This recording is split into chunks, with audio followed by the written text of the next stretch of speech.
బాబు కార్యకర్తలు ఎంత వాళ్ళ ప్రెస్ వాళ్ళు కార్యకర్తలు జర కొంచెం శ్రీశైలం ముందుకు రండి అమ్మ కొంచెం ముందుకు రండి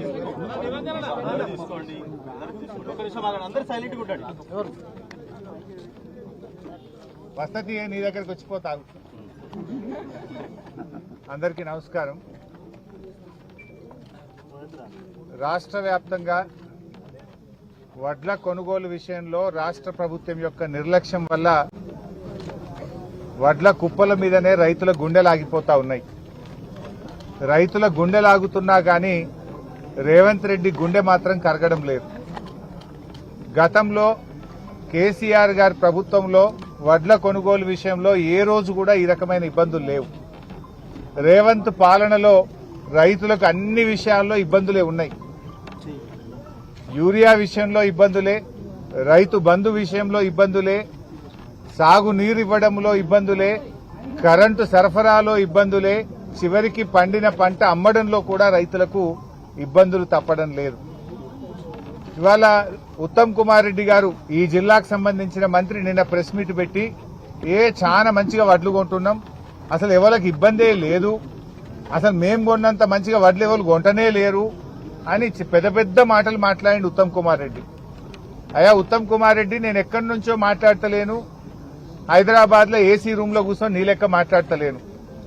నీ జిల్లాలో చౌటుప్పల్ మార్కెట్ లో రైతుల మధ్య రైతులను పక్కన పెట్టుకొని మాట్లాడుతున్నా. ఇగో ఈ అమ్మ ధనమ్మ, ఈ చెల్లె నిర్మల. ధనమ్మ మార్కెట్ కు వడ్లు తెచ్చి 20 రోజులైంది. నిర్మల గారు మార్కెట్ కు వడ్లు తెచ్చి దాదాపు 24 రోజులైతా ఉంది. 24 రోజులైనా వడ్లు కొనే దిక్కు లేదు. 30 తారీఖు నాడు మాయిశ్చర్ చూసిండ్రు, ఇవాళకి కూడా కాంటా అయితలేదు. మాయిశ్చర్ పాస్ అయినాక కూడా 8 రోజులైనా కాంటా పెట్టే దిక్కు లేదు. అంటే రైతులు 20 రోజుల నుంచి 30 రోజులు మార్కెట్లో పడిగాపులు కాస్తా ఉన్నారు. 44 డిగ్రీల ఎండకు మాడిపోతా ఉన్నారు, పిట్టల్లాగా రాలిపోతా ఉన్నారు. నీ ప్రభుత్వం యొక్క చేతగాంతనం వల్ల ఇలా రైతులు చాలా కష్టాలు పడుతున్నటువంటి పరిస్థితి వచ్చింది. అంటే వడ్లమ్ముకోవడానికి నెల రోజులు పడిగాపులు కాస్తే తప్ప వడ్లమ్ముకునే పరిస్థితి లేదు. ముందు మీరు మాయిశ్చర్ చూడడానికి 10 రోజులు తీసుకుంటున్నారు, సంచులు ఇయ్యడానికి వారం రోజులు తీసుకుంటున్నారు, కాంటా పెట్టడానికి వారం రోజులు తీసుకుంటున్నారు, కాంటా పెట్టినాక మిల్లుల దించడానికి ఇంకో వారం రోజులు పడుతుంది. ఆ మిల్లు దగ్గరికి పోయిన తర్వాత కూడా మీకు తాలుందని చెప్పి మిల్లులు 8 సంచులు, 4 సంచులు, 5 సంచులు లారీకి కటింగ్ పెడుతున్నారు. ఈడ తరుగు తీస్తున్నారు, ఆడ మిల్లులలో కోత పెడుతున్నారు. అంటే ఏం జరుగుతా ఉంది? మీకు వడ్లు కొనడం చేతనైతలేదా? నేను అడుగుతా ఉన్నా ఉత్తమ్ కుమార్ రెడ్డి, నువ్వు హైదరాబాద్ లో కూర్చొని మాట్లాడు కాదు, రా గల్లీలకు రా, రైతులు వడ్లమ్మే కొనుగోలు కేంద్రాలకు రా, మార్కెట్ యార్డులకు వచ్చి రైతుల మధ్య రైతుల బాధలు విను, రైతుల కష్టాలు విను, సమస్యలు పరిష్కారం చేయి. నీ రేవంత్ పాలన ఎట్లయిపోయింది? ఢిల్లీకి నజరానా, రైతులకేమో జరిమానా. ఢిల్లీకి పోయి కప్పం కట్టుండు రేవంత్ రెడ్డి. ఇవాళ కూడా ఢిల్లీలో ఉన్నాడు, 69 సార్లు ఢిల్లీకి పోయిండు. ఢిల్లీకేమో నజరానా, రైతులకేమో జరిమానా అయిపోయింది నీ పాలన. ఏంది బాధ రైతులకు? ఎలా తరుగు పెడితే తోలు తీస్తారని డైలాగులు కొట్టావు అప్పుడు. ఇప్పుడు ఎవరు తోలు తీయాలి? ఏ ఊరికి పోయినా సంచికి 2 కిలోలు 3 కిలోలు తరుగు పెడుతున్నారు. అటు మిల్లులోలు కోత పెడుతున్నారు, ఇటు మార్కెట్లో తరుగు పెడుతున్నారు. ఈ బాధలు ఎన్ని రోజులు? నిన్న మంచిర్యాల జిల్లాలో అకాల వర్షం పడి గోడ కూలిపోయి 3 రైతులు అక్కడికక్కడే చనిపోయినారు. ఒక బీటెక్ విద్యార్థి చనిపోయినాడు. తండ్రికి సాయం చేయడానికి వచ్చిన కొడుకు బీటెక్ విద్యార్థి కూడా మార్కెట్లో వడ్లు అమ్మడంలో చనిపోయింది. ఇదే నల్గొండ జిల్లాలో ఒక నాయక్ గారు వడ్ల కుప్ప మీదనే గుండె ఆగిపోయి చనిపోయినాడు. ఇంకా ఎంతమంది చనిపోవాలి? ఇది ప్రభుత్వం యొక్క పూర్తి వైఫల్యం. ఇవాళ ఉత్తమ్ నువ్వేదో పెద్ద మాటలు మాట్లాడుతున్నావు. నేను 70 లక్షల క్వింటాలు కొన్నా, నువ్వు కొత్తగా కొంటున్నావా? ఆనాడు బీఆర్ఎస్ ప్రభుత్వం ఉన్నప్పుడు 2022-23లో మేము అప్పుడే 75 లక్షల మెట్రిక్ టన్నులు కొన్నాం. నీకు కొనడం చేతగాక పేరుకు 90 చెప్తున్నావు, పోయినసారి కూడా 90 చెప్పినావు, కొన్నదెంత? ఇవాళ నువ్వు వెంటనే ఇప్పటికైనా మేల్కొనండి. నీ అధికారులను మార్కెట్ యార్డులకు రమ్మని, మీ కలెక్టర్లను, అడిషనల్ కలెక్టర్లను, నీ సివిల్ సప్లై అధికారులను, నీ ఐకేపీ అధికారులను మార్కెట్ యార్డులకు వచ్చి కోఆపరేటివ్ అధికారులకు ఆదేశాలు ఇచ్చి ఏ రోజుకు ఆ రోజు కాంటా పెట్టండి. ఇంత పెద్ద చౌటుప్పల్ మార్కెట్ లో రోజుకు 2 లారీలే వస్తున్నాయట. ఇవాళ మేము వస్తున్నామని అమ్మ చెప్తున్నది, నువ్వు వస్తున్నావని బిడ్డ ఇవాళ 4-5 లారీలు వచ్చినాయి అంటుంది. మరి రోజు 5 లారీలు పంపితే ఈ బాధ ఉండదు కదా? మరి రమ్మంటే రోజు వస్తాం మేము, మీకు శాత కాదు మేము వస్తేనే కొంటామంటే రోజు వస్తాం. మరిగా రైతుల కోసం తిరుగుతాం, కష్టపడతాం. ఏంది నీ బాధ? ఇంకేందో మీ ముఖానికి రైతు భరోసా, రైతు ఉత్సవాలు జరుపుతుంది, వారోత్సవాలట. ఏం వారోత్సవాలు? ఏ ముఖం పెట్టుకుని రైతు వారోత్సవాలు జరుపుతావు? మీరున్నప్పుడేమో ఒకసారి వేసిర్రు, ఇప్పుడేమో ఎకరానికి మళ్ళా 20 తారీఖు వస్తే 23 తారీఖు నాడు మళ్ళా అదే నెల నాడు మళ్ళీ ఎకరానికి వేస్తుండు. ఎకరం ఎత్తుండు, ఎకరం వేస్తుండు, 2 ఎకరాలకు వేసిండు. అప్పుడేమో ఒకటేసారి వేసేది, దేనికన్నా ఖర్చు కన్నా వచ్చేది, పంట రైతుకు వచ్చేది. ఇప్పుడు వేసలేడట. అవి వచ్చేది ఏంటి? ఇప్పుడు తాగుపోతుంటే తాగుపోతుంది. ఏందో రైతు వారోత్సవాలు అని పెట్టిండు. ఏ ముఖం పెట్టుకుని రైతు వారోత్సవాలు పెడుతున్నావు? యూరియా ఎగ్గొట్టినందుక, రైతు బంధు ఎగ్గొట్టినందుక, సగం మందికి రుణమాఫీ చేయనందుక, వడ్లు కొననందుక, దేనికోసం రైతు వారోత్సవాలు? నిన్న మార్కెట్లో పోతే చెప్తున్నారు, సార్ యూరియా అమ్మద్దని చెప్పిండ్రు, యూరియా నో స్టాక్ బోర్డులు పెట్టిండ్రు. ఉన్నది కానీ యూరియా సంచులు మా షాప్ లాంటి లేదు సార్, గవర్నమెంట్ చెప్పింది అమ్మద్దట. ఎందుకు అమ్మద్దు? కూరగాయలు పండించేటోళ్ళు ఉంటారు, చెరుకు పండించేటోళ్ళు ఉంటారు, ఆయిల్ పామ్ పెట్టిన రైతులు ఉంటారు. మరి వాళ్ళకు యూరియా వద్దంటే యూరియా అమ్మే తెలివి కూడా లేదని ప్రభుత్వానికి? మొన్నటిదాకా యాపులంటివి, ఇప్పుడు మొత్తానికి అమ్మనన్నబట్టివి. యూరియా అమ్మకాల మీద నిషేధం పెట్టే ప్రభుత్వం ఈ రాష్ట్ర చరిత్రలో, దేశ చరిత్రలో యూరియా మీద అమ్మకాల మీద నిషేధం పెట్టిన ఘనత ఒక్క రేవంత్ రెడ్డి ప్రభుత్వానికే దక్కుతుంది. 48 గంటల్లో పైసలు వేస్తున్నాం, 48 గంటల్లో డబ్బ కొడుతున్నారు. అరే మక్కలు కొని 2 నెలలే, 5 వరకు ₹1 వల్లే. సన్ఫ్లవర్ కొని ఇప్పటికి 15 రోజులే, ఒక్క రైతుకు ₹1 వల్లే. జొన్నలు కొనే దిక్కే లేదు. శనిగలు పావుల కొన్నారు, బారణ కొంటలేరు, ఎగబెట్టేసిండ్రు. వడ్లు కొనే పరిస్థితి చూస్తే గిట్లున్నది. ఇవాళ ఇంత పంట పండుతుందంటే ఆనాడు కరెంటు బాగా చేసి, రైతు బంధు పథకం తెచ్చి, కాలువలు తవ్వి, చెరువులు బాగా చేసి బీఆర్ఎస్ ప్రభుత్వం ఒక మంచి పని చేసింది. మేం కొన్నాం వడ్లు, అది ఉన్నదాన్ని కొనే పద్ధతి కూడా లేదా మీకు? ఎందుకు ఈ ఆలస్యం? అంటే రైతులు ప్రైవేట్లు అమ్ముకోవాలి, లేట్ అయితే ఇక వాన పడుతుందేమో, మొగులైందని అడ్డికి పావు షేర్కి అమ్ముకొని రైతులు నష్టపోవాలి, దళారులు బాగుపడాలనా మీ ఉద్దేశం?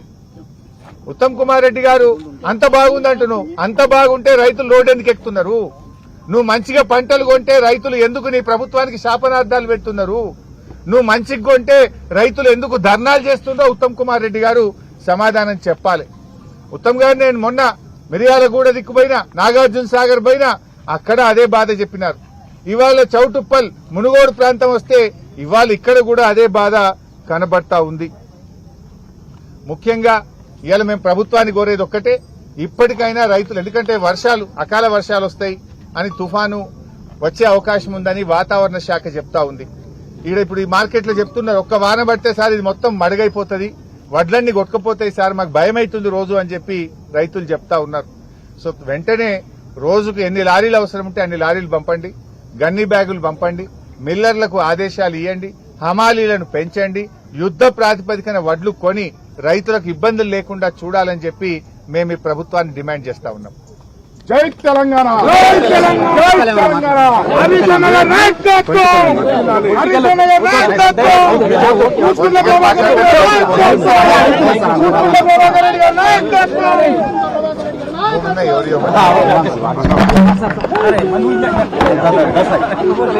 సరే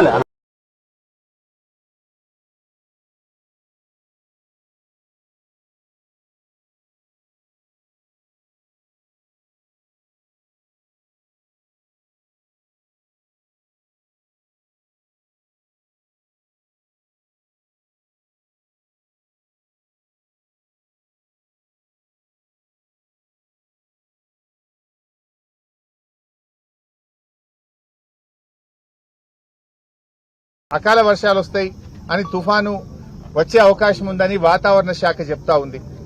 ఇప్పుడు ఈ మార్కెట్లో చెప్తున్నారు, ఒక్క వాన పడితే సార్ ఇది మొత్తం మడుగైపోతుంది, వడ్లన్నీ కొట్టుకుపోతాయి సార్, మాకు భయం అవుతుంది రోజు అని చెప్పి రైతులు చెప్తా ఉన్నారు. సో వెంటనే రోజుకు ఎన్ని లారీలు అవసరం ఉంటే అన్ని లారీలు పంపండి, గన్ని బ్యాగులు పంపండి, మిల్లర్లకు ఆదేశాలు ఇవ్వండి, హమాలీలను పెంచండి. పట్టినాక కూడా బీ గ్రేడ్ బీ గ్రేడ్ అంటే 700 రూపాయలు పోతుంది, ఎకరాకు 600-700 పోతుంది బీ గ్రేడ్ వేస్తే. సో పట్టినాక బీ గ్రేడ్ వేస్తుంది ఒకటి, రోజుకు 2 లారీల కంటే ఎక్కువ పోతుంది.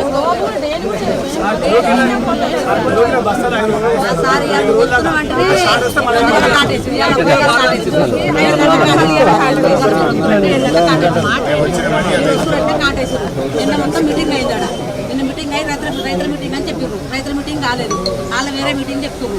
వేరే మీటింగ్ చెప్తే మేము కొట్లాడి రైతుల మీటింగ్ అంటే రైతుల మీటింగ్ ఏదో చెప్తున్నారు. మీరు మార్చర్ తీసి ఇప్పుడు ఎంటర్ ఫస్ట్ సారి తీసిర్రు, ఇప్పుడు దాకా జోకలు. అప్పుడు ఫస్ట్ ఒక రోజు ముందు తీసి తెల్లారో జోకేది. ఇప్పుడు ఎందుకు జోకుతున్నారు? 2 రోజులు పెడితే జోక్తామన్నారు. జోక్తామని నిన్న పొద్దు కదా అనుకున్నాక పొద్దుకంగా మిల్లు కాడికి పోయి వచ్చిండు సారు. పోయి వచ్చినాక ఏమన్నాడు, 41 కిలో జోక్తాడు, 41.5 జోక్తాడు.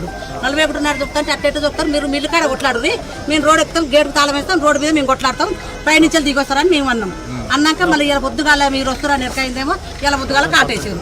7:30కు ఇలా కాటేసారు. కాటేసి 6 కాటలు ఇవాళ వేసారు. నిన్న మొన్న 2 కాటలే దిగేది, 2 కాటలు వేసేది. ఏమన్నా అంటే జోక్తాం చిన్న కాటలు. 2 కాటలు అంటే 2 లారీల 2 రైతులే. 2 కాటలు వేసారు, 2 లారీలు, ఒక లారీ 2 లారీలు అవుతున్నాయి, 3 లారీలు అవుతున్నాయి ఉన్నాయి. మాయ చుట్టలకు చిన్న కారు రైతులకు 3 ఎకరాలు 2 ఎకరాలు ఉన్న వాళ్ళకు అయితలేవు. ఆ చిన్న రైతులు ఆడనే ఉంటుర్రు.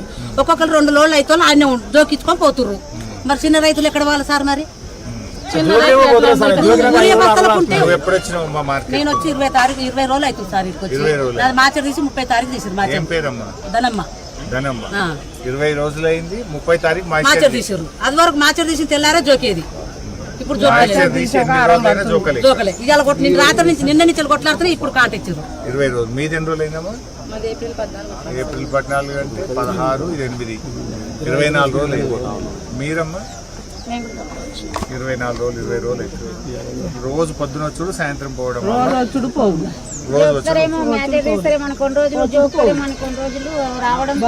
మీది మాయిశ్చర్ అయిందమ్మా? ఎప్పుడైంది? 30 అయింది ఒక రోజు. ఇవాళ జోకిందేమన్నా మీ కాట? ఇంతవరకు కాట పెట్టలేదు. బ్యాగులు ఇచ్చిందా? నింపి పెట్టుకున్నారు.